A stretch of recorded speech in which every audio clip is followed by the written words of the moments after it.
my secrets, nothing more. I checked the drawers, I checked the spikes, left me hanging in my Nikes. Last night we tore up the town, now my wallet's not around. Call the cops or play it smooth, pay my debts and start anew. Hey, hey, where'd it go? My cash, my cars, my flow. Don't you know what's gone? Now I'm broke from dusk till dawn. Dancing lights and screaming bass, drinks were flowing in that place. Left a tip but lost my grip, now my wallet's gonna slip.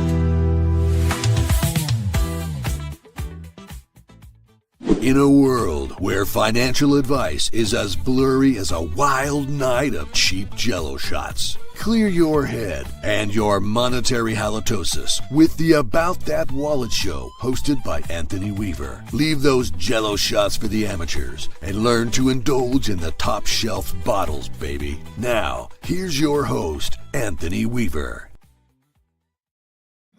What up, everybody? Hopefully y'all are having a wonderful Friday Eve, and thank you for joining us live today. I have a wonderful person who always talks about finding that confidence, building that authenticity, and actually having a great time while doing so. Welcome to the show, Jyllian Clarke. Woo. Thank you. Thank you, Anthony, for having me. I'm really excited to do this live podcast with you. All right, let's give you a round of applause. Oh, that's good. I love it. Because one of the things that I just want to let the audience know, if y'all watching this live right now, type in #excellence, because we will be doing a book giveaway later in the show. So by all means. Oh, you want to talk about your book right quick? Do I want to talk about my book? I always want to talk about my book. Well, let's talk about the book that we got to give away. Okay, we'll start there. So, Pure Excellence, The Joy in Finding You. I released this book back in March. It was March 1st. And in fact, there's 2 editions. So if you have this book prior to June, there's an edition. But then I noticed when I was recording the audiobook that there were a couple things that I wanted to change. So I worked with my publisher and re-released it in June 2025. So the book is just all about the joy in finding ourselves. It's really about us leaning into who we are as people, noticing those moments when we tend to do things that aren't in alignment with who we are, our values, our boundaries. I talk a little bit about groupthink in there, like you end up doing things because everybody else is doing it. But then in that quiet moment, you're like, I'm actually not as excited about it as everybody else seems to be. But you do it anyway because that's what the group is doing. So really like making decisions that align with who you are as a person, who you are values-wise, boundaries-wise, and not being afraid to do that, doing it such with confidence and just finding joy and being able to say, like, this is not who I am, and I'm going to choose something different, even though you, friend, might not like it. So that's what the book is about. And it's got a lot of practical exercises in there for you to really just see where you are. And it's not necessarily for people who don't know who they are. It's about deepening connection with yourself, no matter where you are in the journey. And the book actually was my way of giving back, because when I was in a state of chaos personally, I found myself at 50 years old being in a state of like, I just realized that I just wasn't always my authentic self. And I had built myself up on accolades and achievements and all kinds of stuff. And then all of a sudden I didn't have those tangible to me. And I looked for all these different things. It's in the book, you'll read about it. But, I was looking for just different ways to like really figure out, who am I? Who am I without all these things? And I didn't have that for myself. And so when I kind of came out of my chaotic spin that I was in, really trying to figure out who I was as a person, I decided to give back in a couple of different ways. And this is one of them, Pure Excellence, The Joy in Finding You. So I wrote it. Took a long time, but it's out. I love it, because in our times right now, I have to say, when it comes to audiobooks, the reason why I like the audiobook sometimes more than the paperback, Mhm. I've noticed that a lot of people actually give you a little bit more in the audio format. They was like, "Hey, I really why I wrote this chapter is because I was going through this moment, or what was I thinking about in those particular moments in time." So I was like, that's a cool way to kind of play on the audio versus if you got the physical book. And I like that your publisher was open up to kind of go back and make those changes. Yes, yes, it was a lot of back and forth, however, we got there. I can be pretty persuasive. A couple of them were, just editing errors here and there. Every book has an error in it.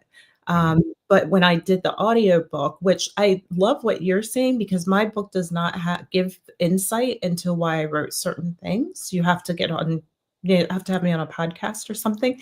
okay. Those inside scoops or a book signing, I do talk about all things that went into the book. I have a couple things at the beginning and end that they allowed me to ad lib and put in, but really the audiobook is just me, my raw emotion as I'm reading it, which you don't get from the book. You get words in the book. Mm. So yeah, everyone has a different preference, but I've got lots of books to give away. So Yeah, because one of the things that's going on that we also understand is that authenticity we see a lot in the Black and Brown community, but it's not a good thing. So we have to do something called code switching. And a lot of times that can be a detriment to who we are as our core, but mhm. also could actually help us. So why is it now such a good time to kind of show up authentically you? Yeah, what a great question. And I would dare say, although, yes, Black and brown, but I see it across all races, I see it across all genders. It doesn't matter. There's different environments that we go into. And sometimes people do change who they are as a person in order to fit in order to belong. And I think more and more now people are realizing like I'm just going to show up as I am.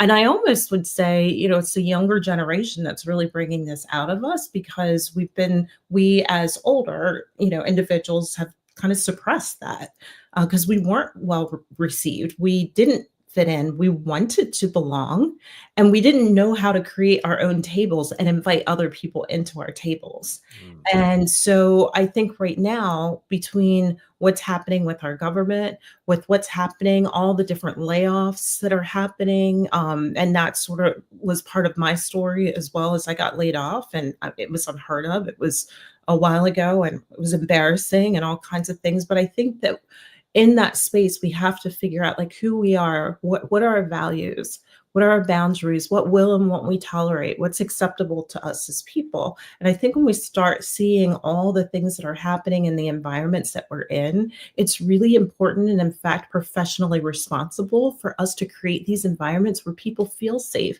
to show up as themselves. The problem is people don't always know how to do that. And I've come across so many people that are like, I know who I am. I know who I am. And that's great. Again, this is about meeting people where they are. But what I often find out is there are moments when they're kind of like, well, no, actually, I don't know this. I don't know this part of it. Um, I grew up partially my younger years were in England and I moved to the States from England into a predominantly white school. And, you talk about code switch, and it was very interesting for me because I came here at a young age and just kind of acclimated to whatever environment I'm in. That's a strength of mine is whatever environment I'm in. But it's interesting for me because um, predominantly white people kind of just absorbed me. Black people were saying, "Oh, you're trying to be white. You have this accent or what have you." Well, yeah. what? So, it's just one of those areas where, like, just who you are as a person, and as long as you're rooted in who you are as a person, it doesn't really matter where you are. Know how to be professional. If you're in the professional environment, Right. it doesn't mean you're changing who you are. It just means that your professional self shows up. And then when you're shucking and jiving with your friends, then that's cool too. So, it's just one of those things, but being able to understand who you are, not change as a result of that, and be comfortable with who you are is so very important. Yeah. So Floyd from Highway 54, thank you for chiming in, said he grew up code switching. Mhm. And I think we were just taught early on is just like, hey, you better act right while you're inside this grocery store. Or, when you go shopping with your mom, be like, hey, you better not touch nothing. Oh, Right. that's right. Get that Right. little pep talk before you go in. Right. You Right. learn. Exactly. Was it a pep talk? Oh. Yeah. It's more like, ain't no talking. This Right. better Right. directive. Exactly. Yeah. And my mom's chiming in too. Got make sure y'all type in hashtag excellent if y'all want the book giveaway. Be part of that process. Yes. Yes. Hello to your mom. Yeah, thanks. she's I'm Yeah. sure she's like, hey, I'm actually getting oh that's enough from mom.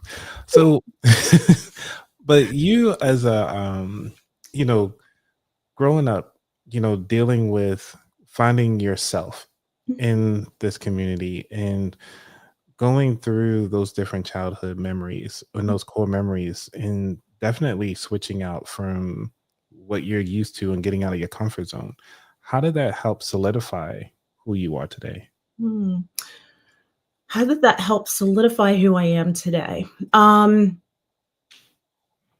in a couple of different ways. Mm, And I think part of that is I just sort of showed up places as I was. And it wasn't until I was much older that I realized that, like, sometimes I rub people the wrong way. And then sometimes, most times everybody was accepting or what have you. So it was kind of like one of those things. And this is what I see very often is you might rub somebody the wrong way. And then all of a sudden, they're the people that you're trying to like figure out like what's happening here and everybody else likes me so why not. And so my upbringing was more about, don't worry about those people, go do your thing anyway. And I think my parents a lot too, because they've really raised me just like this is who you are, and you're gonna have people who don't like you, you're gonna have some people who do. But I think just as people and as we grow, we naturally want to be able to be liked and loved by everybody. And that is kind of the basis that starts to shape us in ways that aren't always aligned with really who we are as a people, as a person. And so, it's an interesting question that I ponder because I never really had any issues with like who I am as a person. Um, I think my authentic self is what people genuinely like about me, but I did find myself in a situation where as I looked back, I'm like, wow, there were times that I probably did things, said things, acted in ways that I probably shouldn't have if I was really being true to myself. And for me, I really appreciated the achievements that I had and the accolades that I would get. And then, I was in these top positions, both in government and corporate, and that gave me some clout, to some degree. And then when it was all gone and I was sitting in silence, I'm like, who am mhm. I really? Yeah. Who am I without all those things? Because I didn't think this is a mindset that I had to realize. But at that moment, I'm like, I'm nobody. Mm, I don't have a job anymore. I don't have this. I'm not in these powerful positions anymore. So then who am I if I'm not there? And I really had to start over from this life that I, knew just being myself. I'm like, wait a minute, really, who am I? mm. So it was a long way to answer your question, but No, I love it because one of the things that we go out when you go out to parties or catching up with family members, the first thing they ask you, so what do you do? And it's kind of like, well, I do a lot of other things. And ultimately, what they're asking for is, what do you do for work? What do you do for income? right. And it's just like, well, I can do a whole lot more than just that. Mhm. So, Yeah. what is it that, like you said, when all the titles are stripped, when do you realize that you're more than just the titles? Hmm. So, great question. And what I discovered, and I actually have a trademarked initiative called I Am Me 100% Validated. And it's a guided self discovery journey where you're really just looking at yourself. What is it about you? What are your traits? What are, using like I am blank, like I am brave. And so it's really about deepening that connection with yourself and realizing who you are deep down, brave, scared, fearful, embarrassed, confident. It's all these things that we define. We have buckets for ourselves, good, bad. None of that, right? We're Mm, not not it's who we are. What we do, what I really walk people through is being able to identify what those traits are within us. Nothing has to do with the title. Nothing has to do with the pecking order where you are with siblings, any of that, right? It's all about who you are, what you bring to any conversation. I am happy. I am a shining star. It's, those kind of things, all the way to everything that we might consider bad, but they're part of us. Part of what I realized, I'm like, I'm a little mean. And you like to look at that, but now I can laugh about it. But there was a time when I was like, oh my goodness, I really am. And I was devastated to really come to that honesty about myself. But then I realized it's about how you actually leverage that trait that matters.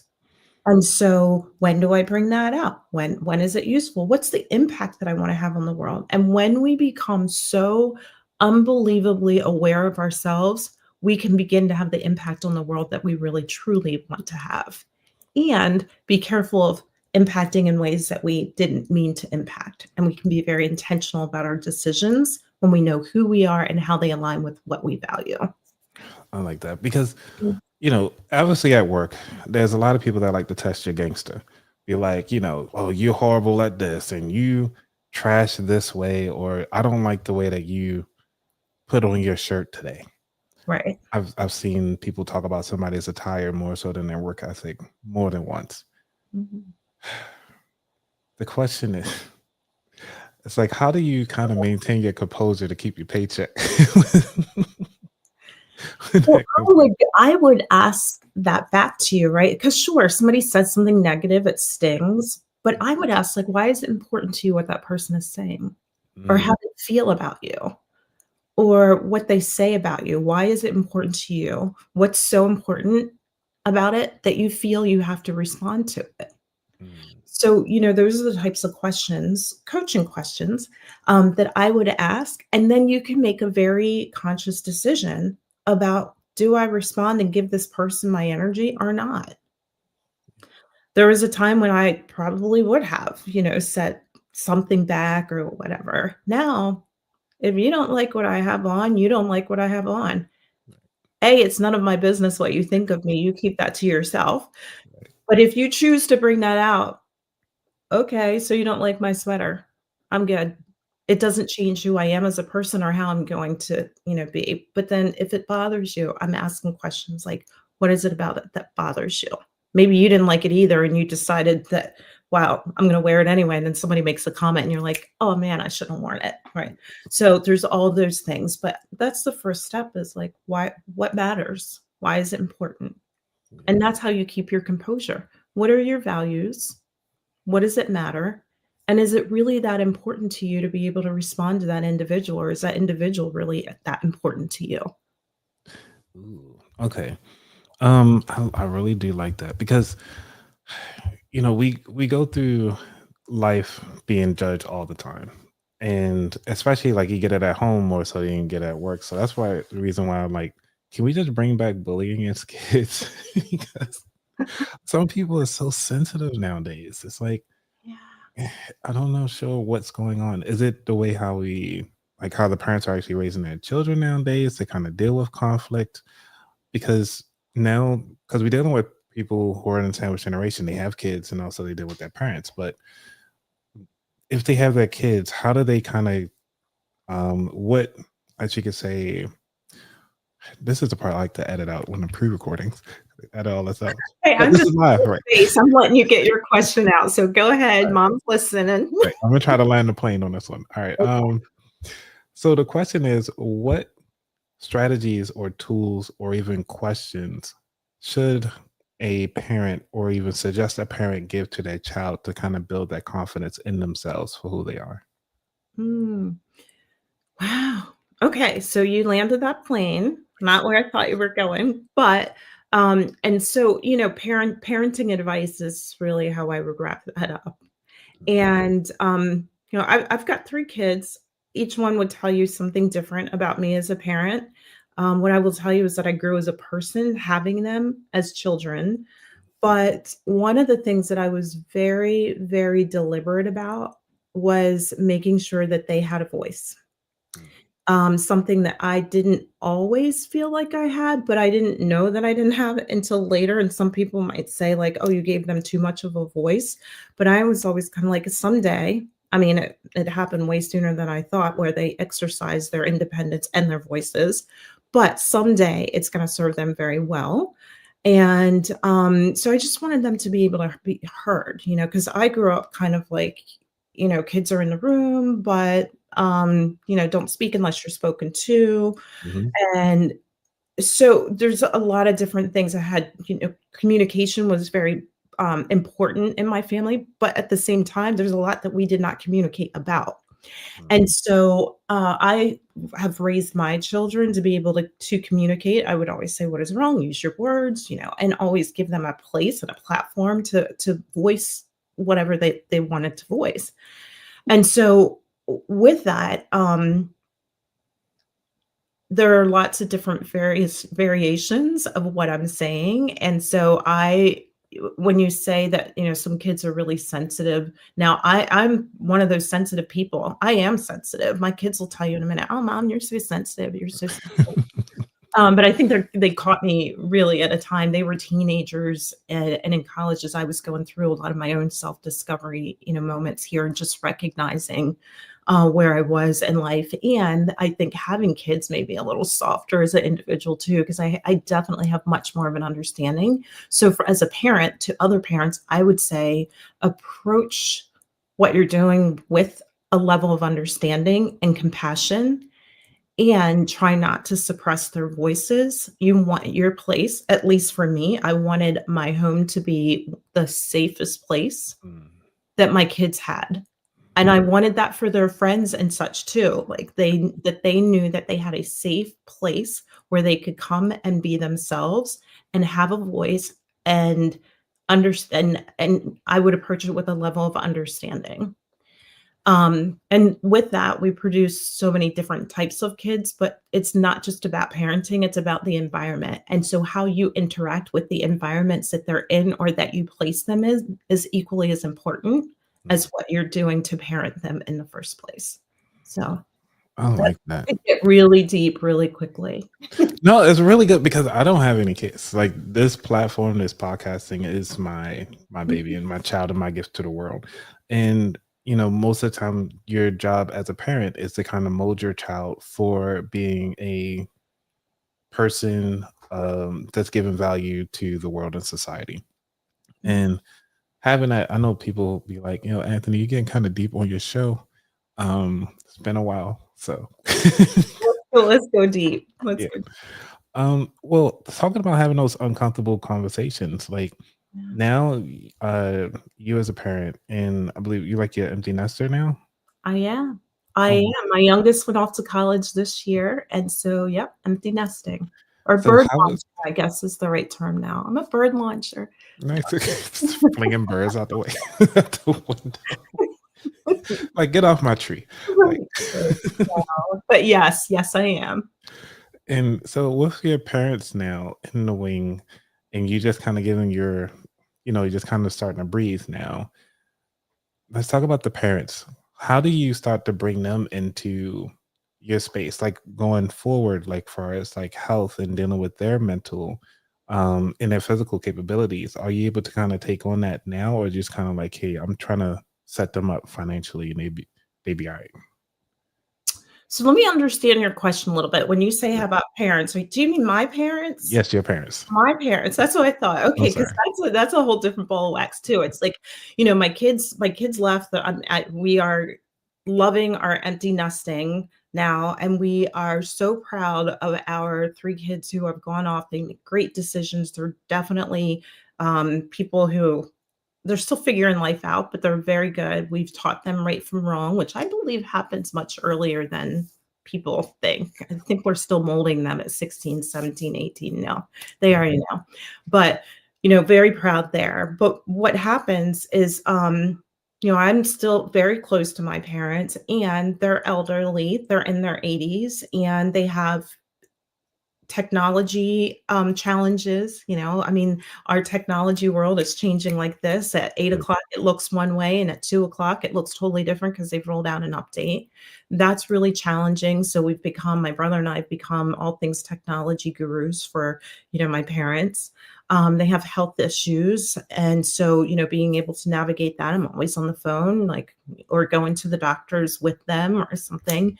And, it's definitely a different space. I'm kind of the epitome of the sandwich generation right now with my, kids and my parents. But being really clear on my own boundaries is so important. I'm not always with either one of them because I need my own space, and my husband and I need our own time too. And so being able to communicate that is really important to everybody. And then I have another person actually in there who's a family friend who I grew up calling uncle. Mm.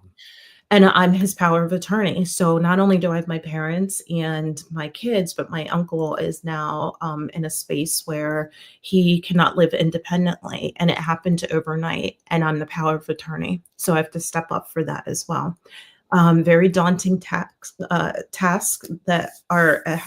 have happened and are ahead of me with my uncle, but there's a lot to that. And so finding my own balance is somewhat challenging, but more importantly is like, where are my values and what are my boundaries, and how do I articulate that to those who need it articulated to? Yeah. So, yeah.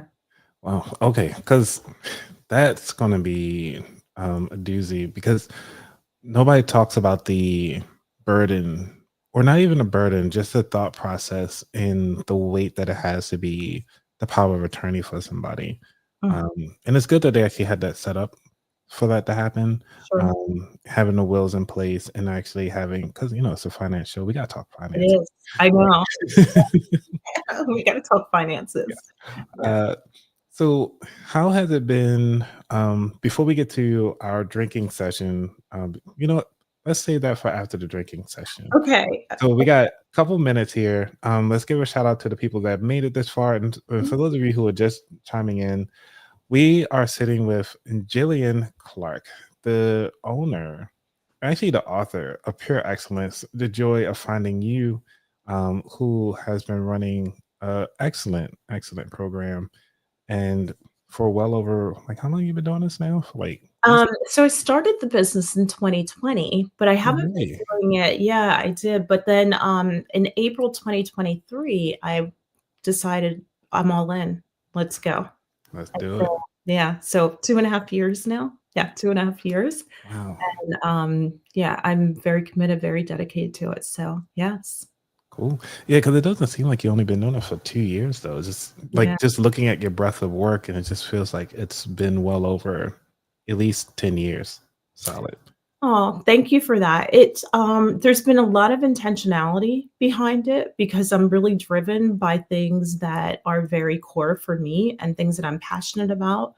And like I said, when I went through my own journey of really trying to figure out who I was as a person, there were things that were not there for me. They may have been, but they weren't readily available for me, or I didn't see them. And maybe I didn't want to see them. I don't know. But it really drove me to a place of being able to give back in ways that weren't there for me at the time, or at least were not visible to me. And so I'm very driven by that intentionality and bringing people together, just that connection piece. And so it's just moving, and I've got goal focused and hoping to bring people into this space so that they can do the same, just be rooted in who they are. Cool. Rooted and booted. Yeah. All right. So let's say hi to, say, like, got this is Jay. I want to make sure I pronounce that right. Thank you, Floyd, for coming through. Hey, what's going on, Nia? And I see them, they're popping up. Hey, Yeah. I see them. Yeah. So the one comment there, people are not comfortable being uncomfortable. Mm-hmm. They're not. They're not. We always are seeking comfort. Oh, there you go. You can bring it back up. People are Mm-hmm. not comfortable with being uncomfortable. And it's so true. We I think as a people, we are constantly seeking comfort. Even in our jobs, we want to be comfortable. We get into a job and we're frustrated 5 days later when we're still uncomfortable in the job. And then suddenly we find a place of comfort and then we just want to sit there Right. and, stay comfortable. And moving people out of their comfort zones, whether that's professionally or personally, is it's so true. People don't want to be uncomfortable. So my role in what I do Mhm. is, like, let's sit with the uncomfortable, because Mhm. that's when you really discover who you are. That's really just when you really discover, like, who you are as a person, what your values are. That's when you really discover it. Well, then we can get into some of the tactics over a drink. So Okay. we're gonna go for trivia, and then we're gonna do our drink session. So make sure you go get your drinks, and we'll be right back. Find my commercial here in a moment. There we Mm. go. I got it.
All right, all right, all right. So, since those of you who love drinking, to let you know about this particular segment, what we do is, for those of you who knew, we actually make drinks, either make a mocktail, cocktail, what have you of your choice, and then we kind of just have our drink, talk about our drink, and then we go for it.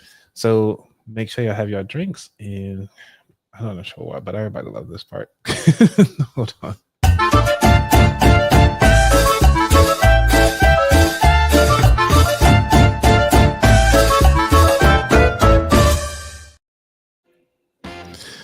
All right. So, what we're gonna be making today, I have a I've been making this drink for a while because it's very simple.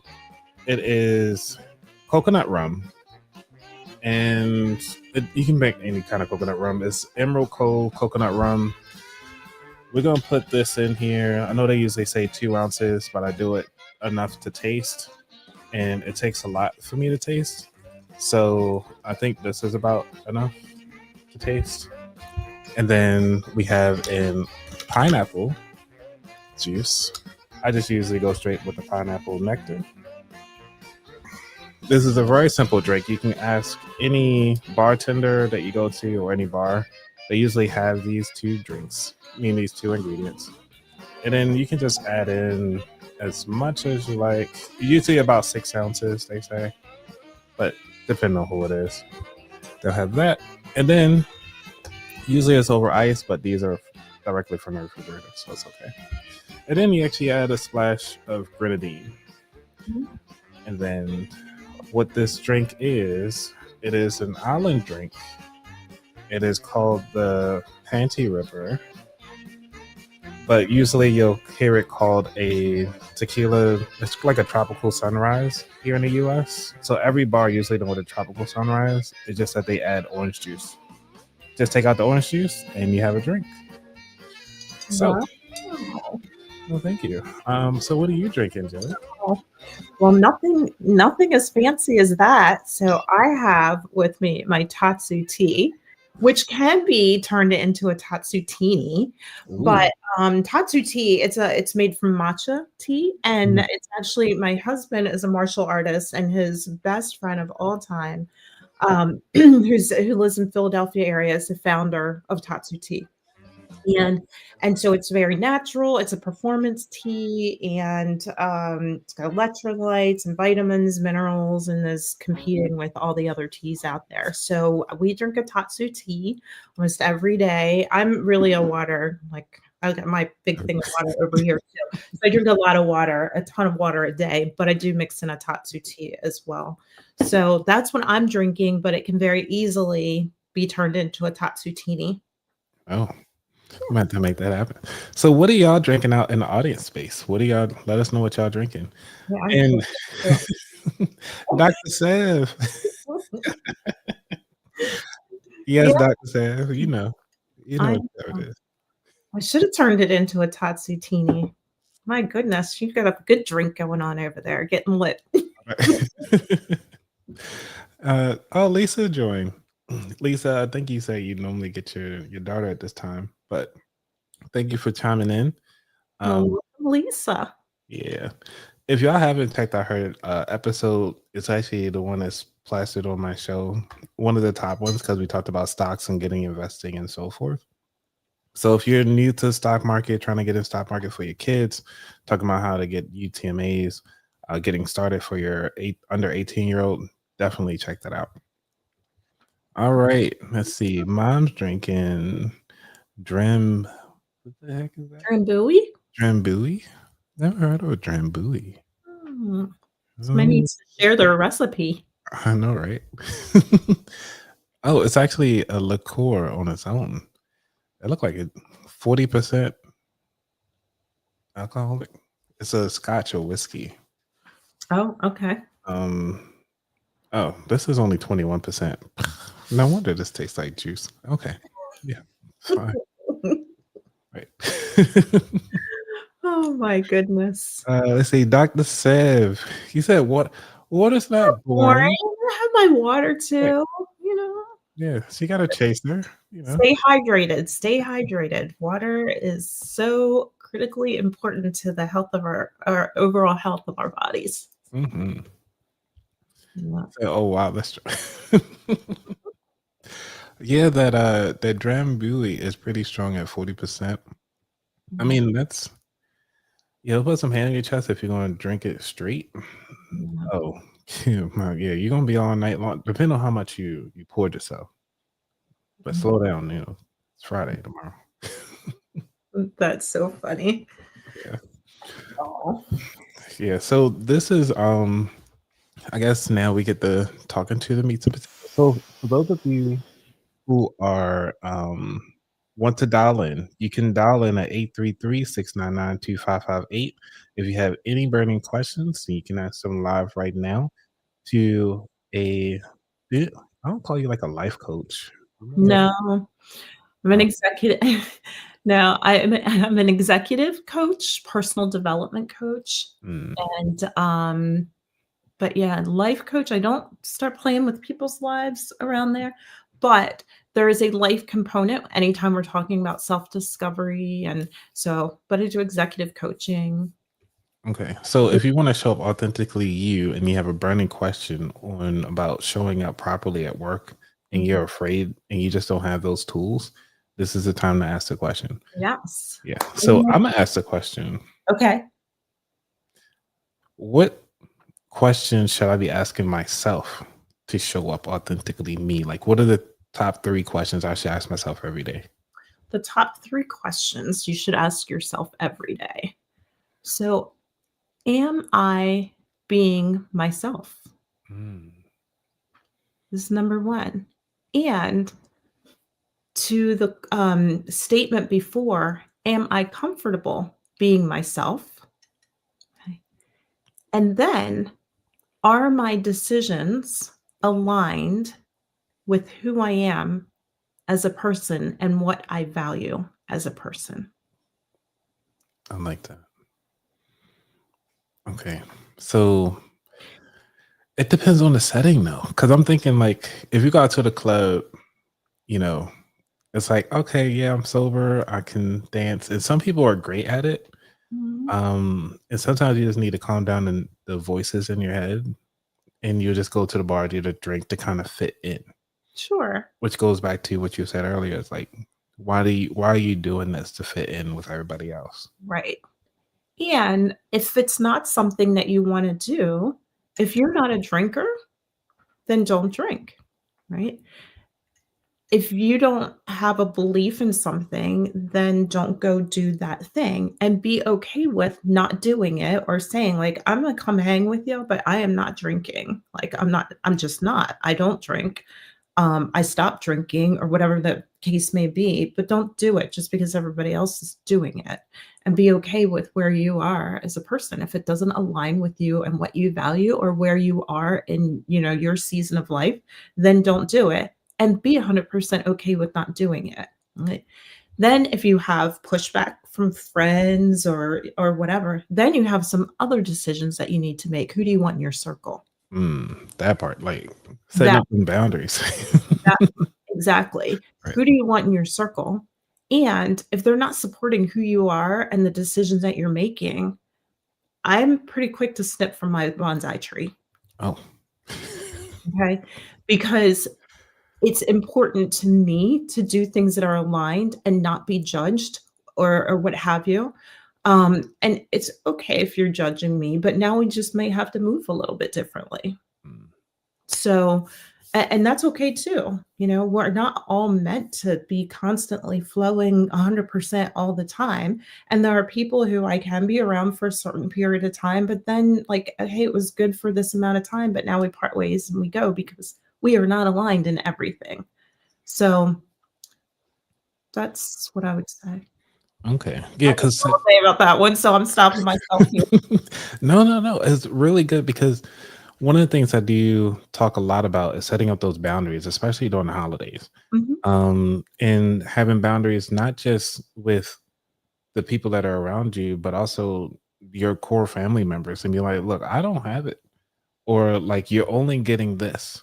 mhm, And for me, I'm like, as a gift, I set my boundaries even with my own gifts when people ask me, like, hey, I'd rather have a book than clothing, than anything for the house or anything like that. I'm like, just give me a book. Let me tell you what book it is. And I'll be, oh, yeah, so excited because it's a book that I really want. Not so much that this is something that I want, understanding the platinum rule, which mhm. is teaching, like, which is treating people the way they want to be treated instead of the way you want to be treated. And that is one of the things that was hard to learn as I was growing up Yeah. because you always taught, like, well, if you want people to be nice to you, you need to be nice to them, but they don't like nice. They want balance. Hmm. So that's interesting. There's two things that you said there. So sometimes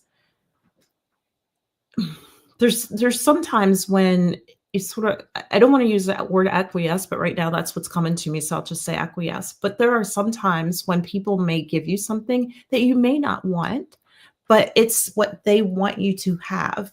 Mm, So there's a part that's like, be grateful that that person wanted to give you what they wanted you to have. And some of those things you'll cherish forever. It might not have been something that you want, but it's what they wanted to give you. Right. mm, And so there's a little bit of give and take. That's not what I would consider to be, authentic, not authentic, or what have you. But there's a space in there to receive what other people have to offer, even if it's not exactly what you thought you needed. You come to cherish those moments. You come to cherish those gifts. You come to cherish all of those things based on your values, right? I value this relationship with this person who gave me something that I didn't even know I wanted or needed, but now I have it and it means the world to me because this person gave it to me. mm. So there's that piece of it. I'm gonna pause there. No. I like it because I'm going back to the interview that I want to say one of the Wayans brothers had. I want to say on Club Shay Shay, just to shout out another podcast. Mhm. And one of the things that the Wayan, I want to say is Damon Wayan, Okay. who said that, he wanted the basketball for Christmas. But because all his friends was going to have one because he wanted to play and stuff like that. But his mom always gave him socks and gloves for Mhm. Christmas. But it wasn't until he got older that he realized that his friends are outside playing basketball, but their hands are cold and their feet are cold.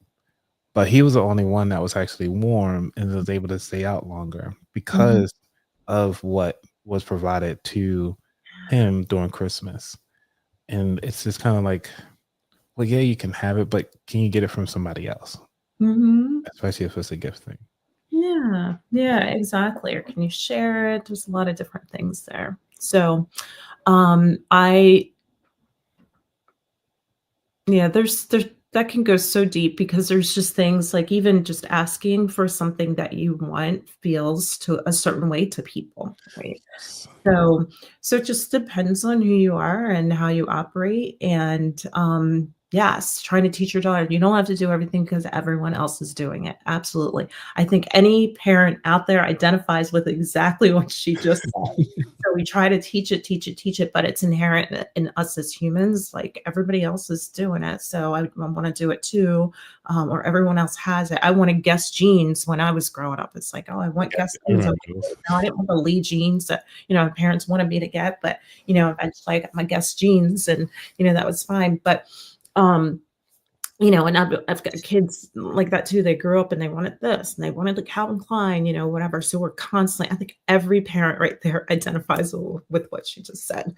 But I try to, there's a word that I use often, that's just grateful. Be grateful for whatever it is that you do get. And if you really want it, find a way to make the money so that you can go purchase yourself. This is a money show, right? So purchase it yourself. So, yeah. Yeah, teach the kids to go fish. Yeah. All Yeah. right. So Nia says, I do this with friends when we hang out. I tell them I would like, hold up, I would like it to be an activity rather than centered around food. Okay, this is going back around like drinking and so forth. Mhm. Mhm. So Yeah.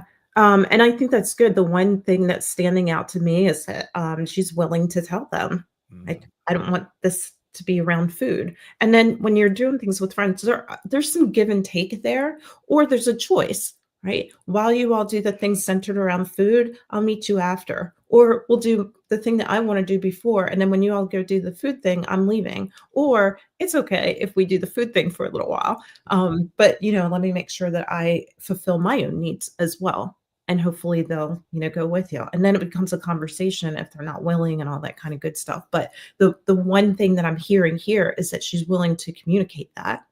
She tells them. And that's a piece that's missing sometimes is that people don't want to say what somebody else might not want to hear. So that's such a critical part mm. right there is telling people what you need, what you want that brings you fulfillment. And I always commend people who can actually just stand up for themselves to kind of say, like, you know what, and the power in saying no without saying no. Yeah. Even though no is a complete sentence, but you can say no, but almost like a not right now thing, maybe later. Yeah. What's wrong with no? Nothing. Right, Um, right. nothing And wrong with it. no is the answer. No is the answer. I Mhm. am not. And I don't necessarily need for you to understand that. I've said no. And it's not my role to let you down in a certain way. If my answer is no, it's no. If you have a problem with me saying no, you need to own your problem with me saying no. Mm. I don't need to own that for you. I've said no, that's mine. How you react to it is yours. Now we Okay. can have a conversation about it. I may have delivered it poorly or, something like that. That's a different. But me saying no, if that bothers you, that's a look in the mirror moment for you, and you work out what your reaction is there.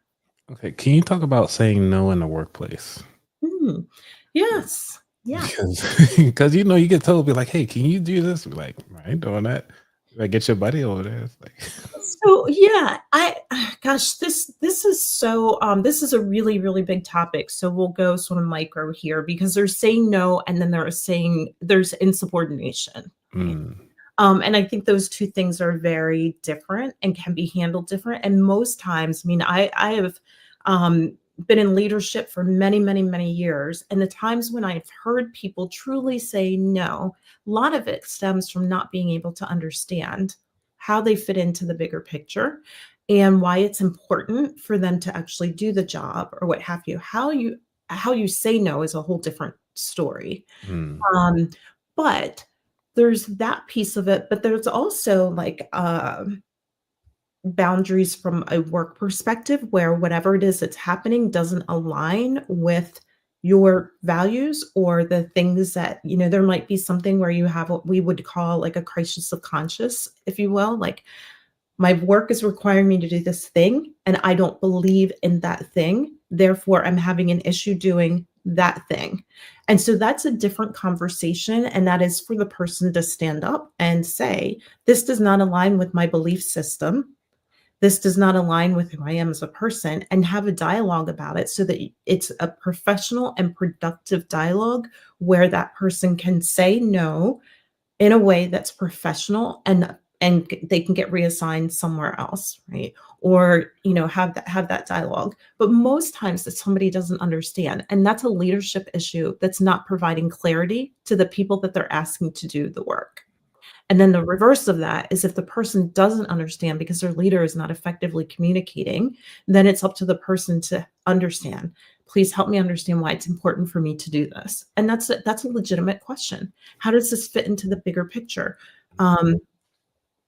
What is it that you need me to do? Why is it important that I am the person who does it? Right? Those are the questions that people need to answer. Like, why am I doing this? Why are they asking me to do it? I'm so busy.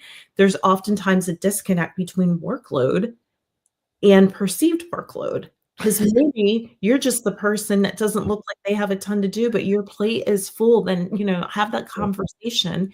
And in the future, increase the dialogue so that your manager, your leadership understand what's on your plate so that you don't get tapped every single time, but be willing to say, help me understand why I'm this person. And if it's a priority conversation, help me prioritize. Okay, Yeah. I like that. Yeah. Because it's more than just walking really fast with a notepad in your hand in the Yeah. hallways to everything, even though you don't have anything on the notepad. Yes. Yes, And exactly. more than having like 50 windows up on your screen. So true. And I do. I work with leaders a lot who are very frustrated because their teams are not performing, or they're not being productive, or they've delivered something that my husband will say it's the bring me a rock, and the leader is neglecting to provide the level of clarity that people and teams need to actually deliver. And I work with frustrated leaders, and I'm like, let's take a look in the mirror here. What can you do differently to make sure that your teams understand it? And more often than not, they're scared to confront that they may not be an effective leader. Oh, that's a whole nother discussion. We might Yeah. have to bring you back for that one because Let's do it. Let's do it. awesome. So I'm gonna bring up the thing as we come up to the top of the hour here. For those of the people who are looking to get inside this book giveaway. So right now, to make sure you're inside the book entry, go ahead on and type in #excellence. We have 4 entries right now. Remember, you only can do it one time. So even if you type it 50 times, it still counts as one. So Dr. Sev, I'm looking out at you. Not to call you out there, but But Dr. Sev brought up a good thing. She said she is the queen of saying of no when in the corporate America. No, I don't want to go to lunch. Mhm. Mhm. To leave early. And I Yeah. thought about that. Yeah. What else she said? She says that I would say these are the things you want me to accomplish, Yes. and I can't do both. Which one do you want me to complete? That's And- that prioritization. It's like, Mm, which one of these is a priority? right. Yeah. Love it. Love that. And well, because Dr. Sav, she recently retired, so she's like Mhm. super awesome. And I actually got her episode pre-recorded. We just got to get time to get it up out of there. Okay. All right. I'm Um, looking forward to it. yeah. I'm saying no. And she further say exactly a leadership issue. If you're the company workhorse, they typically have no problem dumping and I have no problem saying no. Yeah, I am that person. So I'm working on my no Mm, phase starting next week because now that the shutdown's over with, yeah. and It no to a lot of things. Yeah, so I would encourage, like, there's a place of understanding, right? It's 100%. There's a leadership issue because your leadership should understand what's on your plate, what the priorities are, what you're doing, and those kind of things. But it's also incumbent upon you as the person to say, I've got these just for your awareness. Here's what I have. Help me prioritize because now you're giving me something else. I need to prioritize. What do you need me to do? And what can I offload? How can we spread the work a little bit if this is a priority here? Okay. So, and I see people so often just kind of keep taking it on, and then burnout happens, frustration happens, resentment happens, and it's on both ends because the leader is very frustrated because the person's not getting it done or not getting it done fast enough or what have you. And then they're frustrated because they keep getting dumped on. So I see she only typed it once. Right. uh, Yes. I see you, Dr. Sam. I'm just saying I see you. All right, so we got 4. All right, I Yeah. don't see any more new ones. So you ready for the drum roll? Yeah, I Yes. got some. I used to have some music for this. I want to play the. Nothing beats it. Yeah, that should be it. Yeah, let's do this. This will be our music for the drum roll. Nothing beats a Jet2 holiday. And right now, you can save up to £240 for a family of 4. Don't miss out. Book I don't now count. with Jet2 holiday. Hey, Dr. Sam, you Oh, woo! awesome. She gets the book. She Right. gets the book. I'm so excited. I will sign it, and you'll have to tell me how to connect there so I can get it out. So, Oh, so tell her what email to send it to, and then she'll send you her contact info. all right. So you can email me at Jyllian, Jyllian at isocoachingllc.com. Again, that's Yay. Jyllian at isocoachingllc.com. Yep. And put the subject line about that while it live. Yeah. So we can Yeah, list that more. sounds good. So just give me all your information. And I'll get it out to you. I'll sign it and send it away. So yeah. Awesome. But here's really quick. I know we're winding down, but it is a show about money. And here's what I will say really quick, right? Okay. Is that a lot of people will take all types of time to invest in whatever, everything. Maybe it's even I'll invest in a weight loss program or I'll invest in new floors in my situation or what have you. I liken investing in yourself, your leadership skills, and self discovery and learning all about yourself as an asset. Okay. And your liability there is if you don't do it, there's a lot of risks. There's a lot of risks there. It's a liability for you not to understand and be self-aware. It's a liability for you to have the impact that you really don't want to have, and you're negatively impacting and you're not very self-aware of that. So, so that's what I will say. If you're doing things out of obligation or misalignment or something, there's your liability. So for your financial folks there, assets and liabilities, I got to bring that in for you. I promised you I would. I appreciate it. Thank you so much. Yeah. Well, this was fun, Jyllian. One more time, can you just tell people where they can find out more about you and actually get a hold of your book? Yes. So you can find me on Instagram or LinkedIn, Jyllian Clarke. Not that hard to find there. And I invite you to also go to my website, which is isocoachingllc.com. I am right in the midst of reconstructing. So probably in about a month, maybe a little less than that, I'll have a brand new website out there for you and places for you to connect. I am building a community. It's already underway, but I will be officially launching that the beginning of December, mid-December. So you'll be able to see that, which is why I'm revamping my website and doing a lot of things there. So please, please, please connect with me, share. I do coaching.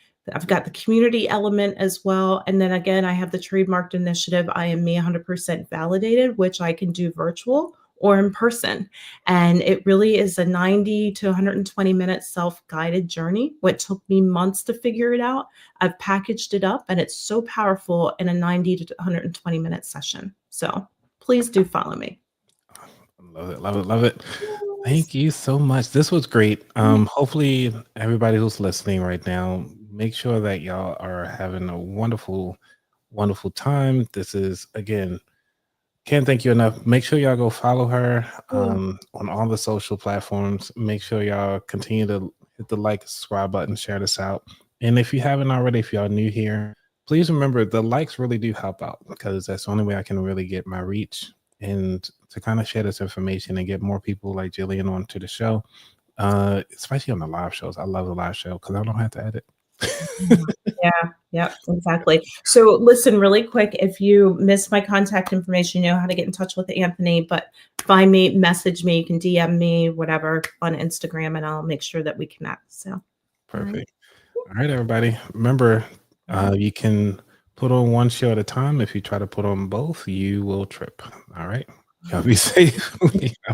thank you, Anthony. This is Welcome. fun. All right, stay on for a little bit. Okay.